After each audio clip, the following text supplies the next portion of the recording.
Katika kile ambacho kinaendelea kati ya klabu ya Yanga, Simba, bodi ya ligi pamoja na TFF na yale ambayo yameweza kujiri kuhusiana na mchezo ambao mara ya kwanza uliweza kutochezeka na sasa kuweza kupangwa tena, lakini taarifa kamili tulizonazo kutoka sasa katika vyanzo mbalimbali vya habari ambavyo taarifa tumeweza kuzipata ni kwamba najulishwa kuwa matakwa yote manne ya klabu ya Jangwani, naizungumzia Young Africans, yatafanywa kazi kwa sababu yana msingi na uhalali. Rahalaka ni mwenyekiti wa bodi kujiuzulu na CEO, Chief Executive Officer wa bodi kusimamishwa. Lakini pia kamati ya masaa 72 maana yake imepoteza mwenyekiti na katibu wa vikao.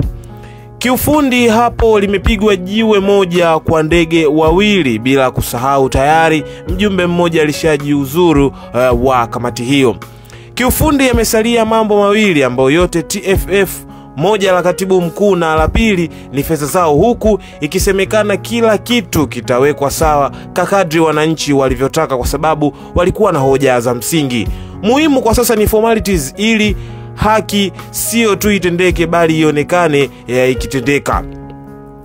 Picha bado halijaisha na kila mmoja atafikiwa kwa wakati wake kama hakutenda haki, na arifiwa kuwa swala la fedha linaendelea kisheria na utaratibu unaendelea kufuatiliwa vizuri kuhusiana na swala hili, hatua kwa hatua na mguu kwa mguu, nukta kwa nukta na mstari kwa mstari, chocho kwa chocho na ngazi kwa ngazi, mpaka pale ambapo klabu ya Yanga itakapoweza kutimiziwa kile ambacho inakihitaji katika hatua ya msimamo wa ligi kuu Tanzania bara. Mwanahabari na mwanamichezo wangu, nikushukuru kwa kuendelea kuungana nami. Naitwa Junior na hii ni Junior Media, michezo, habari pamoja na burudani. Kutokea hapa sina la ziada, nikuage nikutakia siku njema. Usisahau kusubscribe, share, like na comment. Kutokea hapa utapata taarifa mbalimbali zile ambazo zimeweza kutokea ndani na nje ya mipaka ya nchi ya Tanzania. Kutokea hapa sina la ziada, nikuage na nikutakia siku njema.